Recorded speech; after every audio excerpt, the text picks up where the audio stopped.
ইউসুফ আলাইহিস সালাম বলেছিল না যে আমি বিশ্বস্ত, আমাকে দায়িত্ব দেন? আমি বলতে চাই আমি বিশ্বস্ত, আমাকে দায়িত্ব দেন।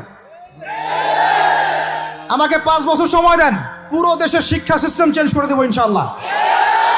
প্লে গ্রুপ থেকে প্লে গ্রুপ থেকে নিয়ে মাস্টার্স পর্যন্ত এমন শিক্ষানীতি প্রণয়ন করা সম্ভব যে আমাদের বাচ্চারা একদম প্লে থেকে মাস্টার্স পর্যন্ত বাংলা, ইংরেজি, অঙ্ক এবং জেনারেল সাবজেক্টগুলোর সাথে কোরআন হাদিসের একটা অপূর্ব সমন্বয়ে পড়াশোনা করবে ইনশাআল্লাহ।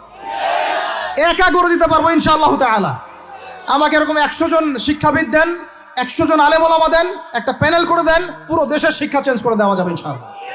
যাদেরকে রেখেছেন এদের মাথায় গোবর আছে, যাদেরকে রেখেছেন এদের মাথায় টাটকা গোবর আছে।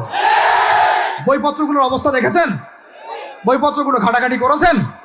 সমকামিতা প্রমোট করছে আমাদের দেশের মধ্যে, ট্রান্সজেন্ডার প্রমোট করছে আমাদের দেশের মধ্যে, আমাদের বাচ্চা কাচ্চা কচি কাঁচা বাচ্চাদেরকে শারীরিক শিক্ষার নামে যৌন শিক্ষা দিচ্ছে। এগুলো আমাদের মুসলমানদের শিক্ষা? এটা চলতে থাকলে দেখবেন অচিরেই কোনো মানুষ বাচ্চাদেরকে স্কুলে পাঠাবে না, এটা অরুচি ধরে যাবে। তখন কি হবে?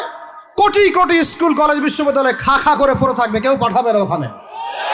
তখন মাদ্রাসা থেকে মানুষ ঝুঁকবে আরো বেশি। আমি তো দাবি জানাই উপরের লেভেল থেকে এমন একটা শিক্ষা ব্যবস্থা প্রণয়ন করা হোক যাতে আমার মাদ্রাসা গড়ার প্রয়োজনই না হয়। ওই সিস্টেম রাষ্ট্রীয়ভাবেই পড়ানো হবে ইনশাআল্লাহ। আপনি মালয়েশিয়ার দিকে তাকিয়ে দেখেন, আপনি এই যে ওয়েস্টার্ন কান্ট্রির মধ্যে অনেক কান্ট্রি আছে, অস্ট্রেলিয়ার মতো জায়গাতে আছে, ব্রিটেনের মতো জায়গাতে আছে, কোনো কোনো ক্ষেত্রে আপনি লেবাননকে দেখেন, ইয়েমেনকে দেখেন, জর্ডানকে দেখেন, কাতারকে দেখেন, সৌদি আরবিয়াকে দেখেন, অনেক কান্ট্রি আছে। ভালো কাজের তো প্রশংসা করতে দোষ নাই, দোষ আছে? এমনকি অনেক পশ্চিমা কান্ট্রিতেও একদম উপর লেভেল থেকে ইসলামিক সিলেবাস প্রণয়ন করা হয়েছে। তার মানে এমন না যে তারা সায়েন্সকে গুরুত্ব দেয় নাই, ম্যাথকে গুরুত্ব দেয় নাই, ফিজিক্স পড়ায় নাই, অ্যাস্ট্রোফিজিক্স পড়ায় নাই, ইকোনমিক্স পড়ায় নাই, বিষয়টা এমন না। তারা ফিলসফি পর্যন্ত পড়িয়েছে। ঘাটাঘাটি করেন, অনলাইনে সব মজুদ আছে। এমন শিক্ষানীতি প্রণয়ন করা সম্ভব একদম প্লে থেকে নিয়ে মাস্টার্স পর্যন্ত। আমার ছেলে ইমামতিও করবে, এদিকে বিমানও উড়াবে ইনশাআল্লাহ। আমার মেয়ে ডাক্তারও হবে, এদিকে দেখবেন হাফেজাও হবে ইনশাআল্লাহ। একজন মুফতি সাহেব, তিনি ফতোয়াও দিবেন, একই সাথে বিশ্ব অর্থনীতি সম্পর্কেও জানবেন ইনশাআল্লাহ। একজন আর্মি অফিসার, তিনি যেমন সামরিক ক্ষেত্রে লিডার হবেন, তেমনি দেখবেন ফিকহের কিতাব মোতালা করে ফতোয়া দিতে পারছেন ইনশাআল্লাহ। এই যুগটা এটা কোনো মানে স্বপ্নের যুগ নয়, এই যুগটা ছিল এক সময়।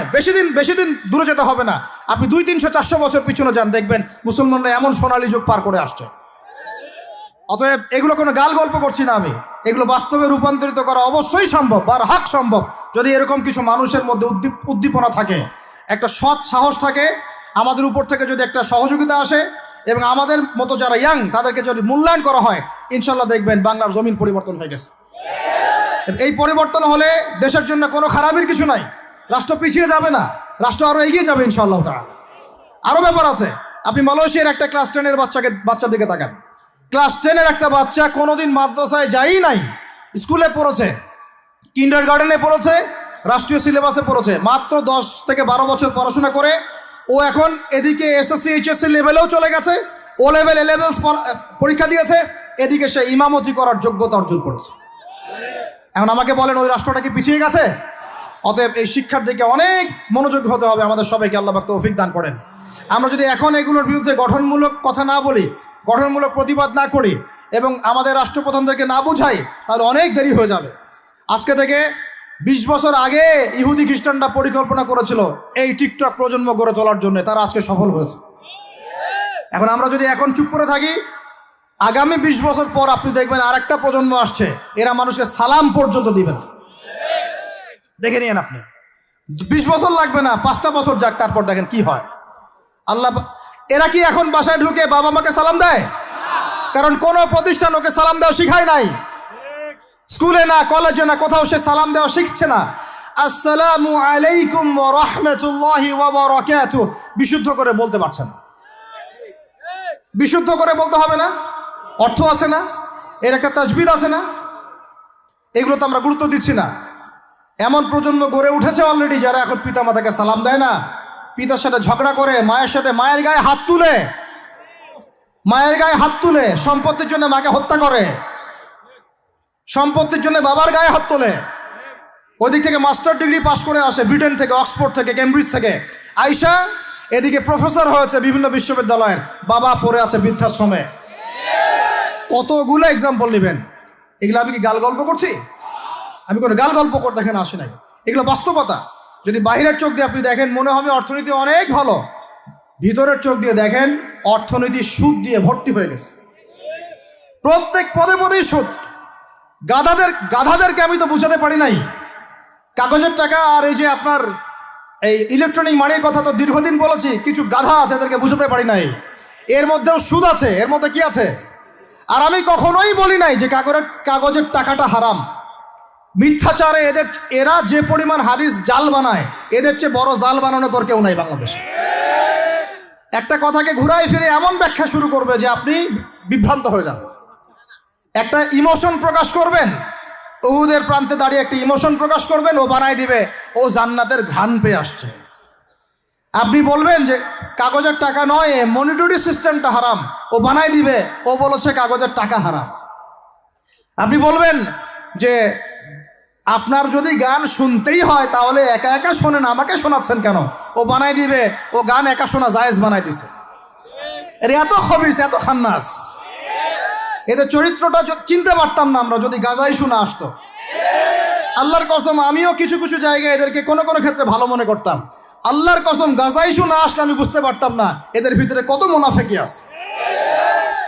আল্লাহ পাক আমাদেরকে মুনাফেকদের থেকে হেফাজত করেন, মাজলুম ভাইদের সাথে থাকার তৌফিক দান করেন, জালেমদের পক্ষপাতিত্ব করা থেকে আল্লাহ হেফাজত করেন। নির্লজ্জদেরকে দেখেছেন? নির্লজ্জরা এখনো বলেছে আইয়ুবী রাহিমাহুল্লাহর আকীদা ঠিক ছিল না। বলি নাউযুবিল্লাহ। আর আইয়ুবী রাহিমাহুল্লাহ যে ঘোড়ায় চড়ে জিহাদ করেছেন, ওই ঘোড়ার খুরের নিচে যে পরিমাণ মাটি ছিল, তোমার মতো হাজারটা মাতখালিকে ওই জায়গায় নিয়ে গেলেও তার সমপরিমাণ হবে না কখনো ইনশাআল্লাহ। আইয়ুবী রাহিমাহুল্লাহ যে তরোয়াল দিয়ে যুদ্ধ করেছেন, ওর এক ফোঁটা রক্তের দাম তোমাকে বিক্রি করলে হবে না ইনশাআল্লাহ। তুমি তার আকীদা নিয়ে প্রশ্ন তোলো, নির্লজ্জ কোথাকার। একজন বলেছে ফিলিস্তিনিরা মায়ের খাবে না কেন? ইহুদিদের সাথে থাকতে থাকতে নাকি ওদের মতোই হয়ে গেছে। নাউযুবিল্লাহ। আল্লাহ মাফ করেন, আল্লাহ হেফাজত করেন। একজন বলেছে যে হামাস ইহুদিদেরই হাতে তৈরি করা, বিচ্ছিন্ন হয়ে নাকি সন্ত্রাসী কর্মকাণ্ড করছে। বলার ভাষা নাই, আমি বলতে বলতে ক্লান্ত হয়ে গেছি, আর বলতে চাই না। বলার আমার রুচিও করে না, আর ভাষাও নেই। তবে এতটুকু আপনাদেরকে আমি আশ্বস্ত করতে চাই, ইনশাআল্লাহ তাআলা বাংলাদেশের হকপন্থী ওলামায়ে কেরামদের যে জামা আছে, কওমি করণের ওলামায়ে কেরামদের যে হকপন্থী ওলামায়ে কেরামদের জামা আছে, প্রত্যেক বই, প্রত্যেক মেম্বার, প্রত্যেক আলোচনায় তারা আল আকসা ইস্যুটাকে জীবিত রাখবে ইনশাআল্লাহ। এটাকে আমরা জীবিত রাখবোই ইনশাআল্লাহ।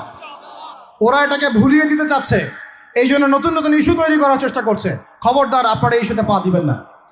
আপনাদেরকে ভিতরে চোখ খুলতে হবে এবং মূল গন্তব্য চিনতে হবে। আল্লাহ রাব্বুল আলামিন আমাদের সবাইকে ভিতরে চোখ দিয়ে এই বিশ্বকে দেখার তৌফিক দান করেন। বিশ্ব অর্থনীতিকে দেখবেন, ভিতরে চোখ দিয়ে দেখবেন। ইলেকট্রনিক মানির মধ্যেও সুদ আছে, কাগজের টাকার ভিতরেও সুদ ঢুকেছে। সামনে আসবে বিটকয়েন্স, যেটা অলরেডি চলে আসছে। আরেকটা আসবে, সেটা হলো ক্যাশলেস সোসাইটি। কি বললাম বলেন? বলদ বলবে যে ভবিষ্যৎবাণী করে গেল, আহলুল বলদ ওয়াল কিরদা, আহলুল হিমার ওয়াল কিরদা। তো এরা ভবিষ্যৎবাণী করে গেল। আরে বর্তমান সম্পর্কে তুমি খবর রাখো না বলেই তো বর্তমানকে ভবিষ্যৎ মনে হয় তোমার। এটা বহু কান্ট্রিতে অলরেডি চালু হয়ে গেছে। এই যে আমাদের অনেক ভাই ব্যবসা করে, তারা চায়না যায়, কোরিয়া যায়, উত্তর কোরিয়া, দক্ষিণ কোরিয়া যায়। ওরা দেখে আসতেছে চায়না চালু করে ফেলছে অলরেডি। ক্যাশলেস সোসাইটি মানে হচ্ছে আপনি আপনার মুদ্রাকে সংরক্ষণ করতে পারবেন না। আপনি দেখলেন খিদির আলাইহিস সালাম দেয়াল নির্মাণ করলেন, দেয়ালের নিচে কি ছিল? খাজানা ছিল। তাহলে দেয়ালের নিচে খাজানা তিনি সংরক্ষণ করলেন কেন? এতিম বালকরা যেন বড় হয়ে সেটা নিতে পারে। তাহলে আপনি চিন্তা করেন, ওই মুদ্রাটা কি ছিল? ইলেকট্রনিক মানি ছিল, যেটা তিনি সংরক্ষণ করলেন।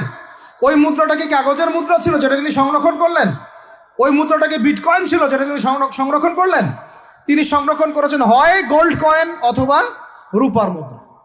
কারণ এটার মূল্য কমে যাবে না। এরা 20 বছর পর বড় হলেও বাবারই সম্পত্তি ফেরত পাবে।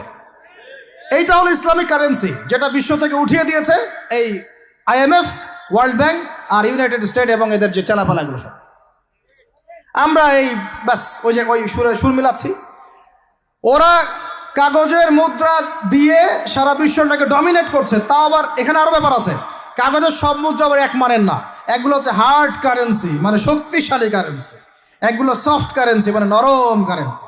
বাংলাদেশের টাকা কোন কারেন্সি, হার্ড না সফট? এতটুকু তো জানেন। হার্ড কারেন্সি কি? মার্কিন ডলার, মানে মগের মূল্য। একটা কথা হচ্ছে না, মগের মূল্য। মগ কারা জানেন? হয়েছে যারা রোহিঙ্গাদেরকে মেরেছিল ওরা এদের বলে মগ। আপনারা তো এগুলো জানেন না। ছোটবেলা আমাদের বাবা মারা ঘুম পাড়াতো না, খোকা ঘুমালো পাড়া জুড়ালো বর্গি এলো দেশে, মনে আছে? বুলবুলিতে ধান খেয়েছে, কি বলেন তারপরে? খাজনা দিব কিসে, মনে আছে? ধান ফুড়ালো পান ফুড়ালো, কি জানি খাজনার উপায় কি, আর কটা দিন সবর করো নাকি রসুন। এখানে কি বোঝানো হয়েছে আপনি বুঝতে পারবেন না, তো ইতিহাস পড়তে হবে। খোকা ঘুমালো পাড়া জুড়ালো বর্গি এলো দেশে, বর্গি মানে এই যে মগদেরকে বোঝানো হয়েছে। ওরা উগ্র ছিল, যেখানে যাইতো এরকম মঙ্গলদের মতো ম্যাসাকার করতো, ফসল বিনষ্ট করতো, ট্যাক্স নিত, জুলুম করতো, ওইটা ভয় দেখানো হতো। ওই জন্য ওদের মূল্যক, ওদের এই যে আগ্রাসনটাকে বলা হয় মগের মূল্যক। মগের মূল্যকের ব্যাখ্যা বুঝলেন? এটা মগের মূল্য। ওরা এখন হার্ড কারেন্সি দিয়ে মগের মূল্য কীরকম, যে সারা বিশ্বের সফট কারেন্সিগুলো আমার কারেন্সি দিয়ে নির্ধারিত হবে। মানে আপনার 100 টাকা সমান সমান ওর $1, মগের মূল্য। কেন আমার 1 টাকা সমান সমান তোমার $1 হতে পারে না? হতে পারে না? এটা করতে দিবে না, কারণ এটা করলে আপনার অর্থনৈতিক অবস্থা অনেক সমৃদ্ধ হয়ে যাবে এবং আপনি তাদের সমান হয়ে যাবেন।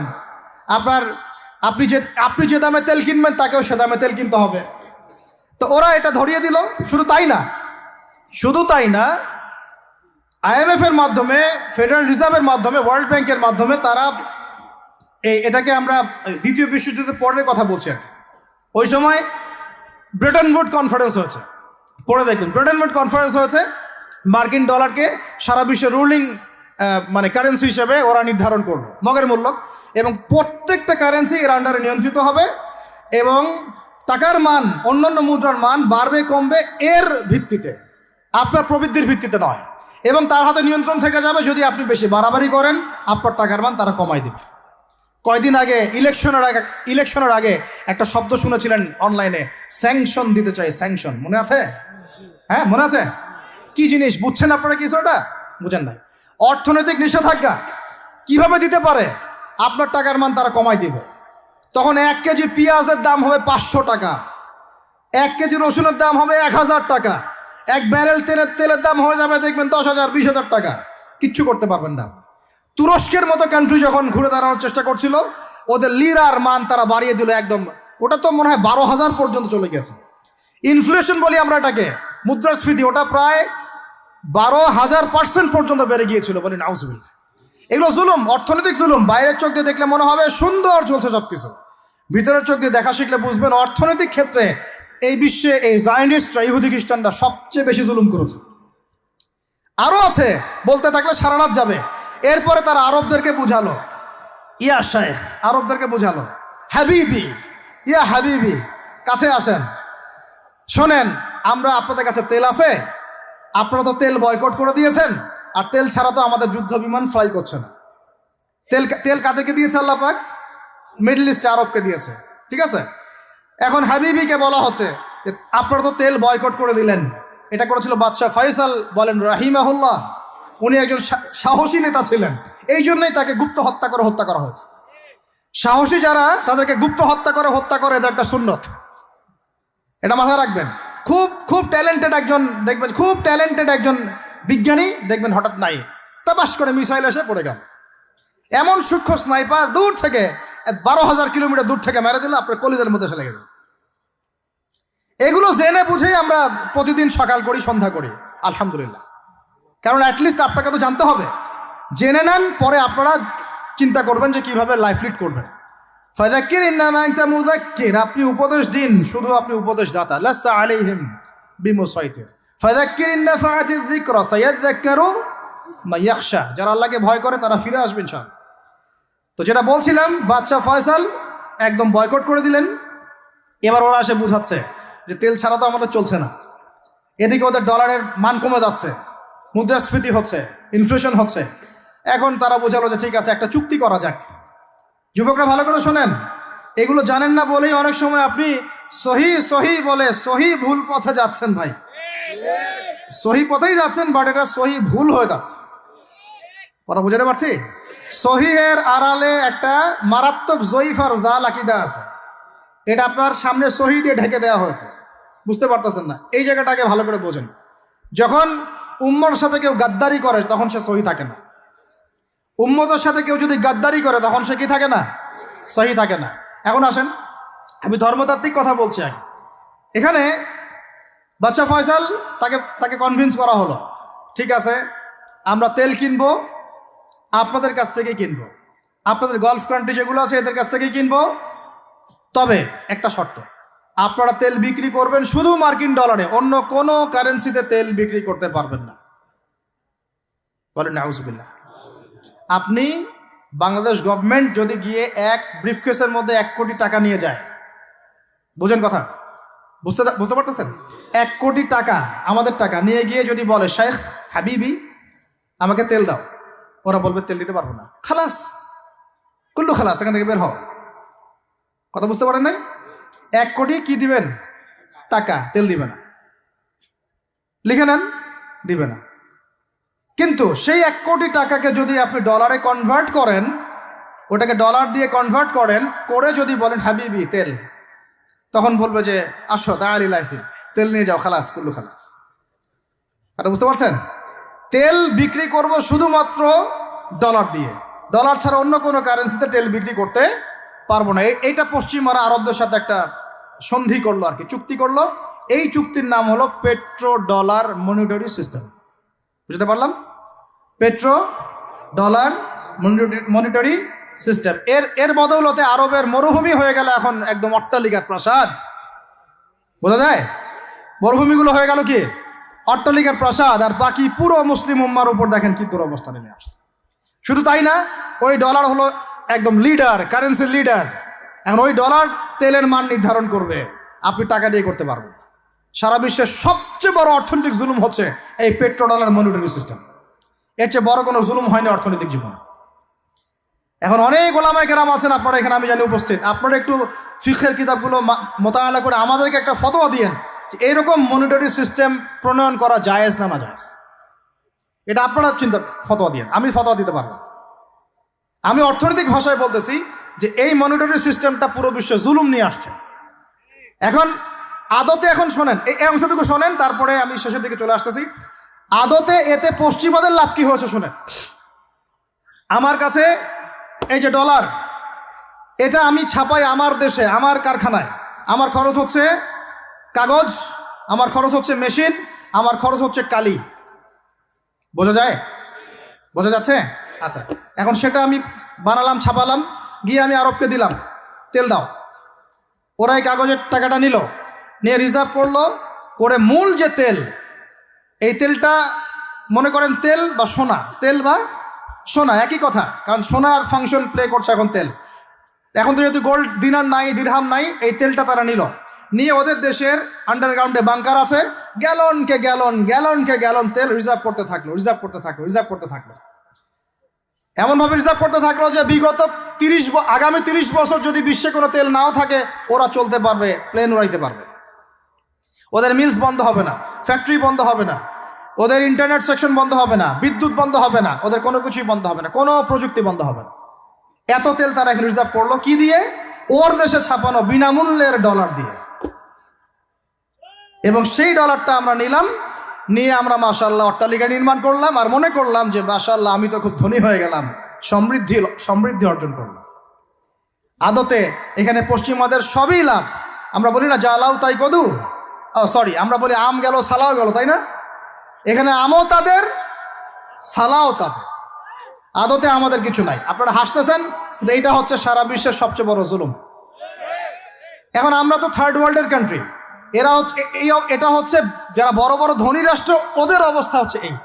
আর আমরা যারা থার্ড ওয়ার্ল্ডের কান্ট্রি, উন্নত বিশ্বের দিকে এগিয়ে যাচ্ছে, আমরা যারা আস্তে আস্তে, যে পথে আমাদের দুর্নীতি বাধা, আমাদের এই যে নৈতিকতার অবক্ষয় বাধা, আমাদের মধ্যে আমানতহীনতা বাধা, এই বাধাগুলো আমাদেরকে আগাতে দিচ্ছে না। তা আমাদের অবস্থা কি হতে পারে তাহলে চিন্তা করেন।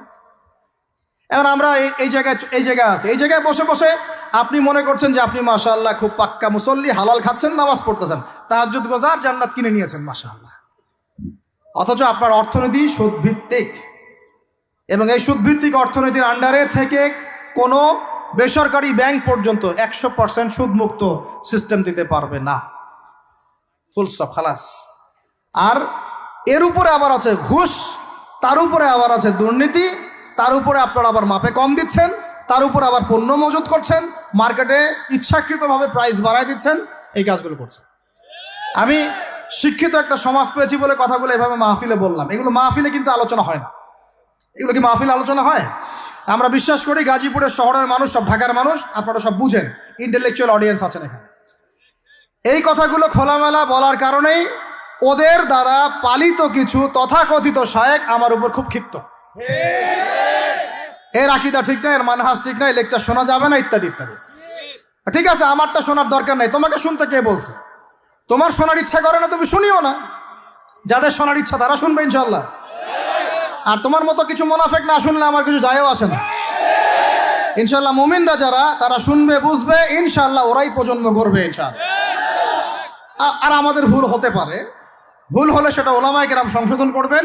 ওলামায়ে কেরাম যদি আমাদেরকে বলেন এটা ভুল হয়েছে, অবশ্যই মাথা পেতে নেব ইনশাল্লাহ। আমরা আলেম ওলামার বাইরে নই, ওলামায়ে মুহাক্কিকের বাইরে নই। তাহলে আপনাকে কি আমি ভিতরে চোখ দিয়ে পুরো বিশ্বের রাজনীতি বোঝাতে পেরেছি? পুরো বিশ্বের অর্থনীতি বোঝাতে পেরেছি? পুরো বিশ্বের শিক্ষাটাও বুঝেন এবার? আপনার কাছে মনে হচ্ছে পুরো বিশ্বের শিক্ষা খুব উন্নত, বাহ্যিকভাবে বস্তুবাদী ক্ষেত্রে উন্নত, মঙ্গলে যাচ্ছি, চাঁদে যাচ্ছি, স্যাটেলাইট পাঠাচ্ছি ইত্যাদি, তো এগুলো বস্তুবাদী উন্নতি। আদতে কি হচ্ছে দেখেন, নীতি নাই, শিক্ষা অর্জন করার পর নৈতিকতা নাই, চরিত্র নাই, সালাম কালাম নাই, ধর্মভীরুতা নাই, আমানতদারিতা নাই। একজন ডক্টর, সে মাশাআল্লাহ ডক্টর হয়েছে, হওয়ার পরে এখন সে দেখছি কসাই হয়ে গেল। তাহলে কোন শিক্ষাটার ঘাটতি হলো? নীতির, নৈতিকতার, ইসলামের ওই বুঝটা নাই, পরকালীন কনসেপ্ট নাই। একজন ইঞ্জিনিয়ার মাশাআল্লাহ, আপনি theta, sine theta, cos theta সব তো বুঝেন মাশাআল্লাহ। আপনি একজন আর্কিমিডিস থেকে শুরু করে পিথাগোরাস সব পড়ে ফেললেন, কিন্তু ইঞ্জিনিয়ার হয়েও তো আপনি চোর হলেন। তাহলে কোন শিক্ষার অভাব হলো বলেন? একটা মেয়েকে আপনি দেখছেন মাশাআল্লাহ এগিয়ে যাচ্ছে, বাপরে বাপ, ফেমিনিস্ট রেভলিউশন। আদতে ওর গায়ে এখন একটা গেঞ্জি, ওর গায়ে পায়ে একটা জিন্সের প্যান্ট, বাহিরের চলাফেরা দেখে তার অঙ্গ প্রত্যঙ্গ সব স্পষ্ট দেখা যাচ্ছে, সে স্পষ্ট বেপরদায় চলছে। একটা ছেলেকে আপনি দেখছেন বাহির থেকে পরে আসলো, এসে এখানে ট্রান্সজেন্ডার হয়ে গেল, লিঙ্গ পরিবর্তন করতেছে। ছেলে পেলেকে দেখছেন এখানে ডিগ্রি অর্জন করেছে, কিন্তু মাদক ছাড়তে পারছে না, মেয়েদের সাথে জেনা ছাড়তে পারছে না, সমকামিতা ছাড়তে পারছে না। শিক্ষার সংজ্ঞাটাই বা আসলে কি? তাহলে সংজ্ঞাটা কি? এডুকেশনের সংজ্ঞাটা কি আমাকে বলেন? শিক্ষার মূল সংজ্ঞাটা কি? আমরা কি এই বিশ্বের মূল শিক্ষা ব্যবস্থা কি মুসলমানরা গড়ে দেয় নাই? একটা বই কিনেন বাসায় গিয়ে, যে এই বিশ্বের 1000 সেরা আবিষ্কার, ওখানে দেখবেন সবগুলোই মুসলমানদের নাম আছে না নাই? আপনি যে ল্যাপটপ চালাচ্ছেন, অ্যালগোরিদম কে দিয়েছে? হিন্দু ভাইরা দিয়েছে, খ্রিস্টান ভাইরা দিয়েছে।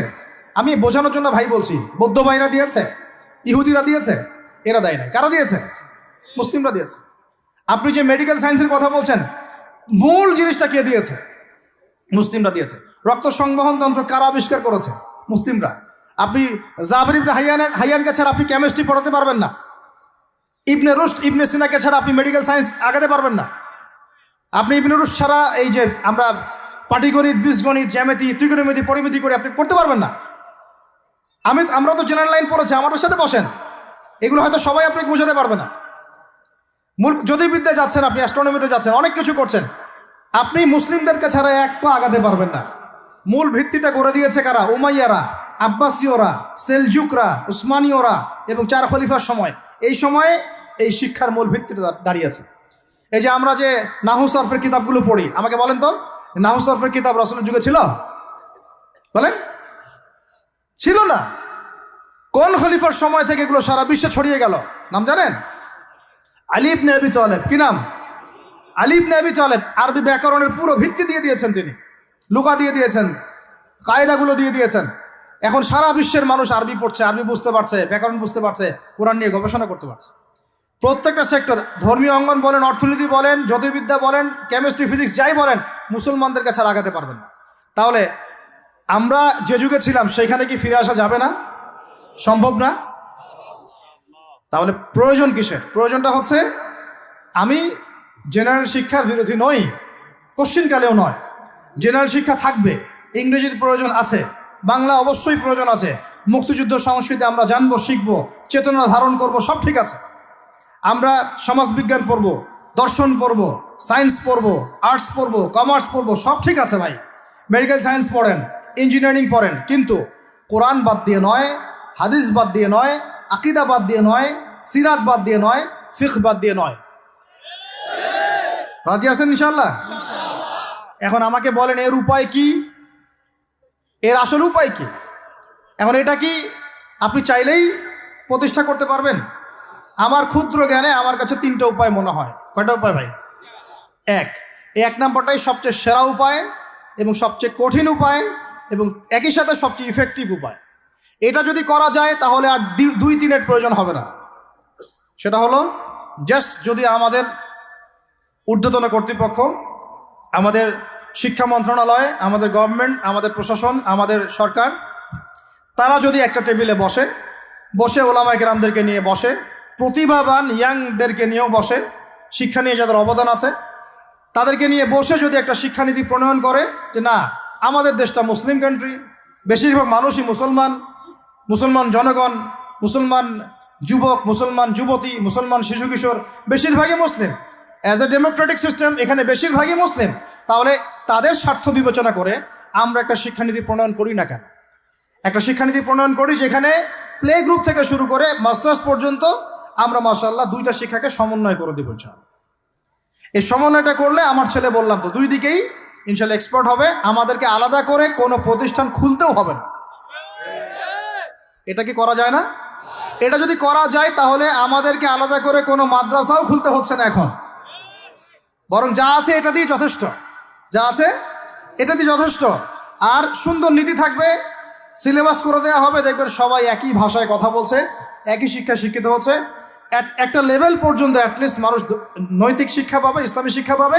পরবর্তীতে গিয়ে ফ্যাকাল্টি আলাদা হয়ে যাবে, তারা কেউ ইঞ্জিনিয়ার, কেউ ডক্টর ইত্যাদি ইত্যাদি হতে পারে।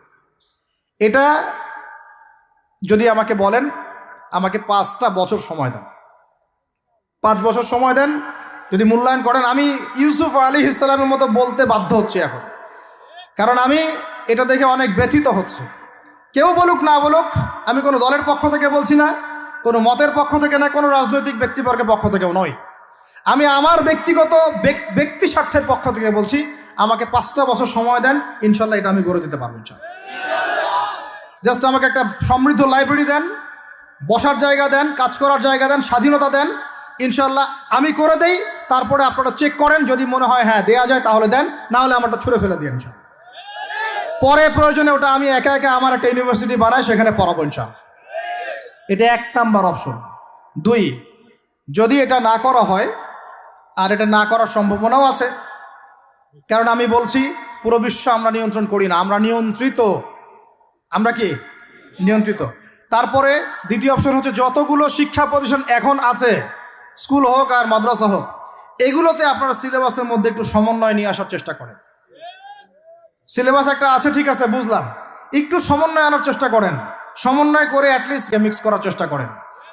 আমার ছেলে কোরআন শিখলে কোনো সমস্যা নাই, সে বিপদগামী হবে না, সে গোমরা হবে না, সে কখনো জঙ্গি সন্ত্রাসী হয়ে যাবে না ইনশাআল্লাহ, বরং সে এই দেশের একজন সম্পদ হবে ইনশাআল্লাহ, ইনশাআল্লাহ তাআলা।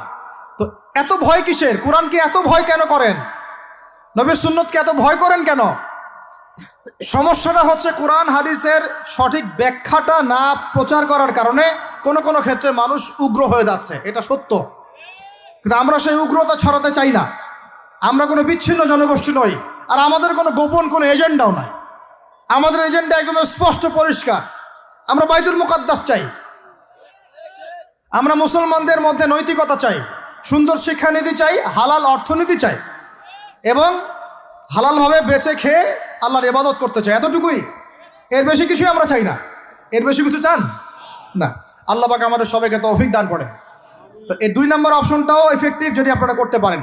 আর 3, 2 নাম্বারও যদি কাজ না হয়, তাহলে 3 নাম্বার একটা অপশন খোলা থাকে যে নতুন করে কিছু প্রতিষ্ঠান গড়ে তোলেন এবং সেই প্রতিষ্ঠানগুলোতে আপনি আপনার মতো করে সুন্দর সিলেবাস মেনটেন করে আপনার বাচ্চাদেরকে পড়ানোর চেষ্টা করেন, যেখানে বাংলা, ইংরেজি, অঙ্ক এগুলোও থাকবে, জেনারেল শিক্ষাও থাকবে এবং ইসলামিক শিক্ষাও থাকবে।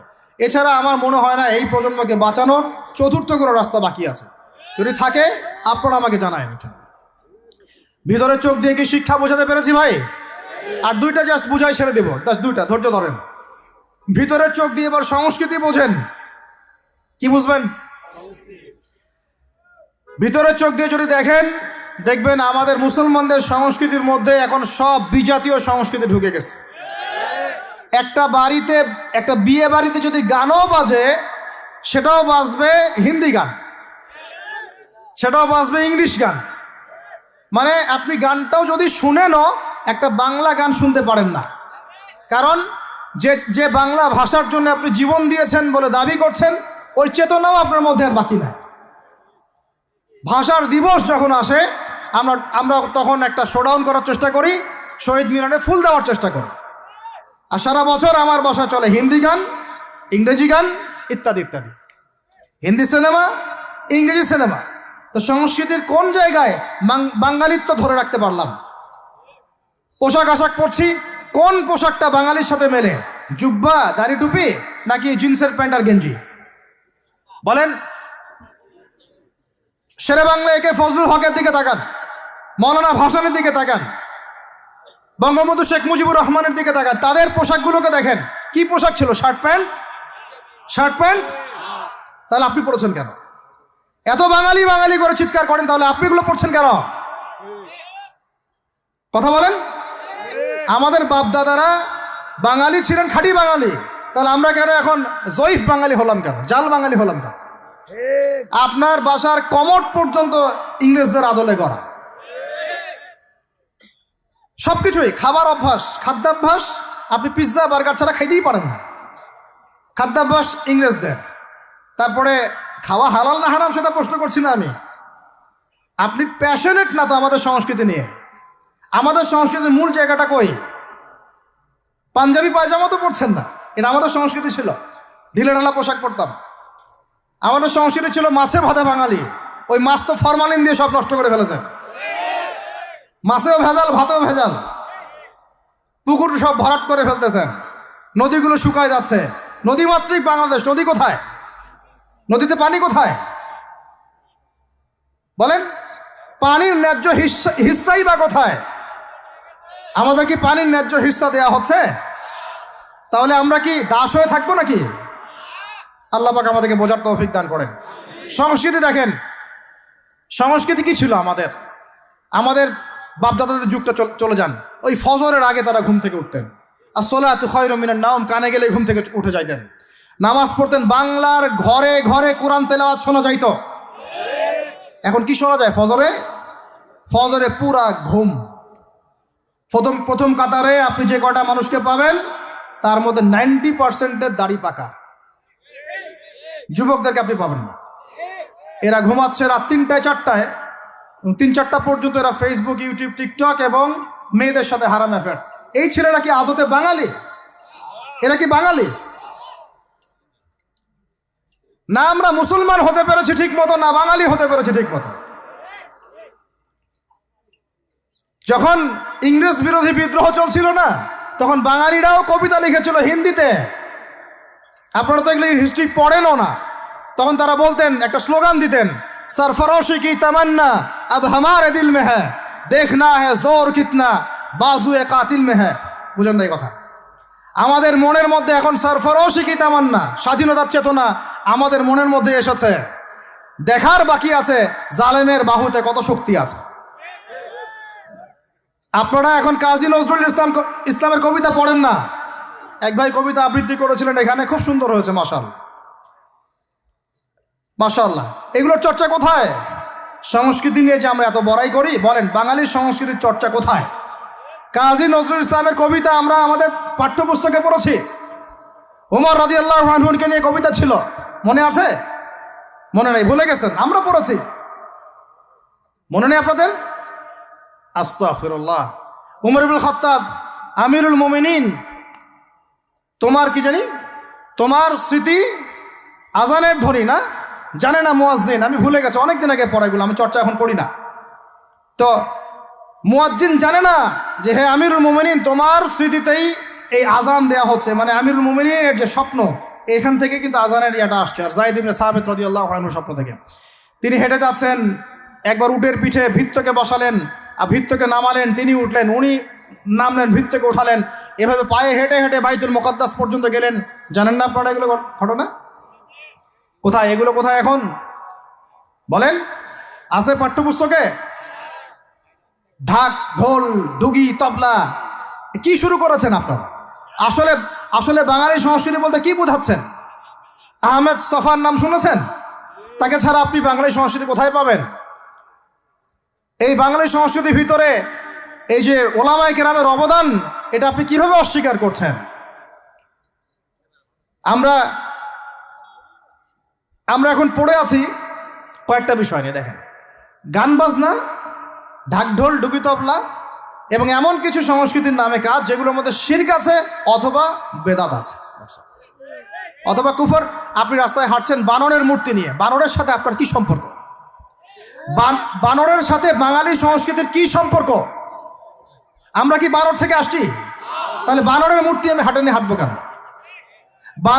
বানর থেকে আসছে কারা? ওই যে শনিবারে যারা মাছ ধরতে নিষেধ করা হয়েছিল, তারপরেও মাছ ধরেছে, আল্লাহ পাক বলছেন ওদেরকে বানর বানিয়ে দিয়েছে। জানেন না এটা? পড়েন, পড়াশোনা করেন। পড়াশোনা না করলে আমার সব কথা বুঝতে পারবেন না হয়তোবা। যদি বুঝতে না পারেন আরও একবার লেকচার শুনেন, রিপিটেড শুনেন, তারপরে আবার চেক করেন, ক্রস চেক করেন। একটা প্রজন্মকে আল্লাহ বানর বানিয়ে দিয়েছিলেন, কোরআনে দলিল আছে। আমরা কি সেই প্রজন্ম? তাহলে বানরের মূর্তি নিয়ে রাস্তায় হাঁটবো কেন? কেন আপনি পেঁচার সাথে আপনার কি সম্পর্ক? পেঁচা কি আমার ভাগ্যের প্রতীক? হাত থেকে যদি কিছু পড়ে যায়, আমাদের অনেকে বলে যে একটু বসে যান, অমঙ্গল হতে পারে। চিরুনি পড়ে গেলে বলে যে মেহমান আসতে পারে। বিড়াল সামন দিয়ে চলে গেলে বলে একটু বসে যায়, অমঙ্গল হতে পারে। ইসলাম কি বলছে জানেন? যখনই মনের মধ্যে কোনো কুলক্ষণ আসবে, আপনি পড়বেন, আমার সাথে বলেন, আপনি পড়বেন আল্লাহুম্মা লা খায়রা ইল্লা খায়রুক ওয়ালা আল্লাহুম্মা লা তায়রা ইল্লা তায়রুক ওয়ালা খায়রা ইল্লা খায়রুক ওয়ালা ইলাহা গায়রুক। মানে আল্লাহ, আপনার দেয়া কল্যাণ ছাড়া কোনো কল্যাণ নাই, আপনার দেয়া অকল্যাণ ছাড়া কোনো অকল্যাণও নাই, আপনি ছাড়া কোনো ইলাহ নাই। এই হলো মুসলমানের আকীদা। তো এখানে পেঁচার সাথে আপনার সংস্কৃতি কি সম্পর্ক? পেঁচা অমঙ্গলের লক্ষণ? তো এগুলো কি শুরু করেছি আমরা?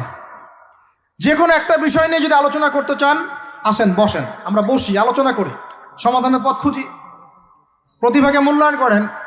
ইউসুফ আলাইহিস সালাম বলেছিলেন যে আমি বিশ্বস্ত আস্থাভাজন, আমাকে এই খাজানার দায়িত্ব দেন। কে বলেছিল? ইউসুফ আলাইহিস সালাম। কখনো কখনো দায়িত্ব চেয়ে নেওয়া জায়েজ, যখন দেখবেন দায়িত্ব নেয়ার যোগ্য কোনো মানুষ নাই। কিন্তু যে পদ্ধতিতে এখন মানুষ দায়িত্ব চাচ্ছে, ওই পদ্ধতি তো ইসলাম সমর্থন করছে না। এখানে আপনি একজন ট্রান্সজেন্ডারকে দেখছেন মানুষের ঘরে ঘরে গিয়ে ভোট চাচ্ছে, একজন হিজড়াকে দেখছেন মানুষের ঘরে ঘরে গিয়ে ভোট চাচ্ছে, নারী থেকে পুরুষ হচ্ছে, পুরুষ থেকে নারী হচ্ছে।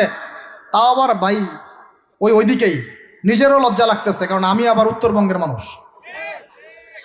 তো এখন কথা হচ্ছে যে এইটা তো সিস্টেম না, প্রতিভাকে মূল্যায়ন করতে হবে। আপনাদেরকে আল্লাহ পাক তৌফিক দান করেন, বলেন আমিন। এখন কথা হচ্ছে সংস্কৃতি যদি আপনি ভিতরে চোখ দিয়ে দেখেন, দেখবেন টপ টু বটম আপনি ইহুদি খ্রিস্টানদের সংস্কৃতি ফলো করছেন। আপনার খাওয়া, আপনার রুচি, আপনার অভ্যাস, আপনার পছন্দ, আপনার বিয়ের অনুষ্ঠান, আপনার জন্মদিন, আপনার মায়ের ওই কি বার্ষিকী, বাবার ওই বার্ষিকী, যা যা করতেছেন সব কিছু কার অনুসরণ করতেছেন আপনারা?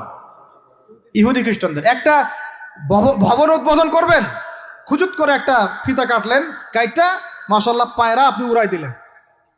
তো এই পাখি কি আমার কল্যাণ নিয়ে আসবে? হ্যাঁ, এই পায়রা আমার কল্যাণ নিয়ে আসতে পারে? ওইখানে দাঁড়ায় 2 রাকাত নামাজ তো পড়তে পারতেন, পরে আল্লাহর কাছে দোয়া করতে পারতে, আল্লাহ আমি এই কাজটা শুরু করলাম, আল্লাহ তুমি বরকত দান করো। এটা আমার সংস্কৃতি। একটা দোকান করেছেন, বাড়ি করেছেন, শুরুতেই আপনি ডিজে পার্টি দিলেন, ডিজে পার্টি, সুবহানাল্লাহ। সূরা বাকারার তেলাওয়াত তো দিলেন না। তাহলে পুরো বিশ্বের প্রত্যেকটা ডিপার্টমেন্ট, মূল জায়গাগুলো আমরা এখন নিয়ন্ত্রিত হচ্ছি, এবং ভিতরের চোখ দিয়ে যদি দেখি আমরা আমাদের শেকড় থেকে দূরে সরে গেছি। ভাই আল্লাহ পাক আমাদের সবাইকে বোঝার তৌফিক দান করেন। কথা বললে অনেক কথা বলতে পারতাম, আজকে আর বলতেছি না, শেষ করে দিই। আরেকটা পয়েন্ট বলবো, খালি লাস্ট পয়েন্ট, সেটা হচ্ছে ধর্মীয় অঙ্গনে। শেষ পয়েন্টটা কি ভাই? প্রথম পয়েন্টটা মনে আছে? ভিতরের চোখ দিয়ে দেখবেন পুরো বিশ্বের ভূ রাজনীতি, ভিতরের চোখ দিয়ে দেখবেন পুরো বিশ্বের অর্থনীতি, ভিতরের চোখ দিয়ে দেখবেন পুরো বিশ্বের কি শিক্ষানীতি, ভিতরের চোখ দিয়ে দেখবেন পুরো বিশ্বের সংস্কৃতি, আর ভিতরের চোখ দিয়ে দেখবেন পুরো বিশ্বের ধর্মতাত্ত্বিক অবস্থা। আর এটার দরকার আছে, কারণ সারা দেশে খ্রিস্টান মিশনারিদের তৎপরতা বেড়েছে। এই জন্য আমাদেরকে তুলনামূলক ধর্মতত্ত্ব পড়তে হবে, ওদের সাথে আমাদেরকে বাহাস করতে হবে, এই ভাইদেরকে ফিরিয়ে আনতে হবে। অনেকে টাকার কারণে উত্তরবঙ্গের দিকে, দক্ষিণবঙ্গে আপনার পাহাড়ি এলাকার দিকে এগুলোর তৎপরতা প্রচুর বেড়ে গেছে। আমরা তো মাশাআল্লাহ মিলাদ আর জিলাপি আর খোরমা আর কিয়াম নিয়ে দাঁড়িয়ে আছি।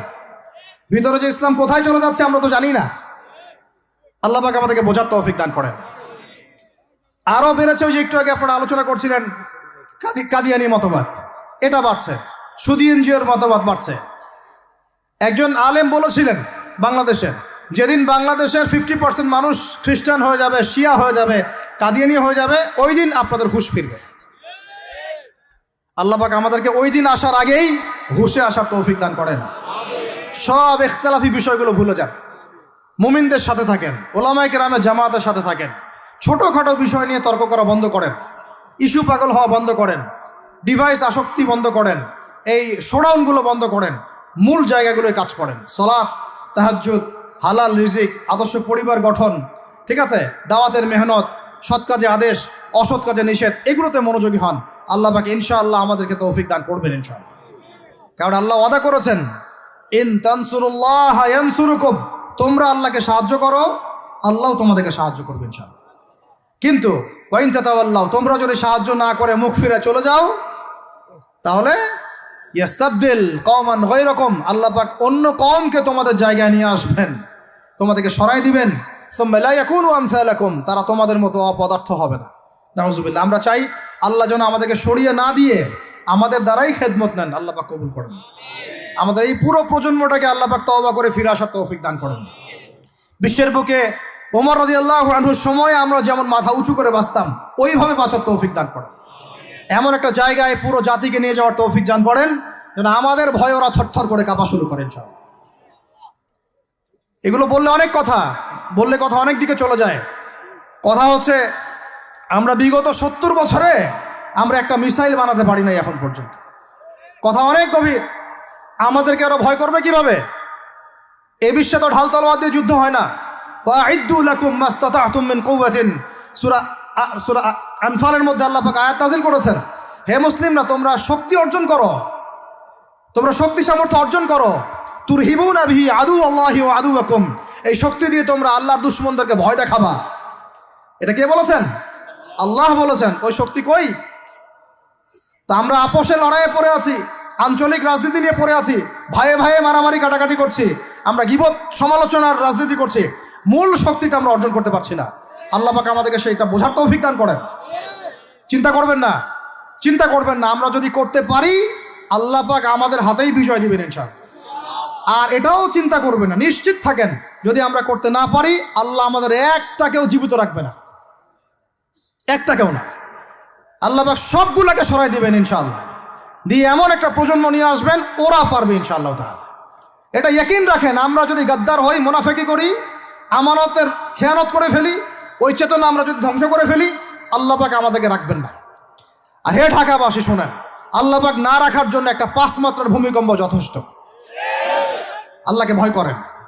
ঢাকায় জেনা বেড়ে গেছে, সমকামিতা বেড়ে গেছে, মাদক বেড়ে যাচ্ছে, ইয়াবাখোর বেড়ে যাচ্ছে, ছিনতাই বাড়তেছে, কত কি হচ্ছে আমাদের শহরে, আমাদের চোখের সামনে। অশ্লীলতার কারণে এই ভূমিকম্পের আযাব আসে, নোংরামির কারণে আসে, জেনার কারণে আসে, পরকীয়ার কারণে আসে, ব্যভিচারের কারণে আসে, ঘরে ঘরে ঢুকেছে এগুলো। আল্লাহ পাক আমাদের ঢাকাবাসীকে হেদায়েত দান করেন। আমি কিন্তু আপনাদের একজন, আমি আপনাদের বাইরের কেউ না, কিন্তু এগুলো দেখে আমার মনটা কাঁদে, কষ্ট হয়। ঢাকা যেমন মসজিদের শহর, এই মসজিদের শহরের মধ্যে এরকম অন্যায় অবিচার ঘরে ঘরে কেমন করে ছড়িয়ে পড়ে, কেমন করে? একটা অপরাধ হয়েছে আমাদের, অপরাধটা হচ্ছে আমরা সৎ কাজে আদেশ করেছি, অসৎ কাজে সমানভাবে নিষেধ করি নাই।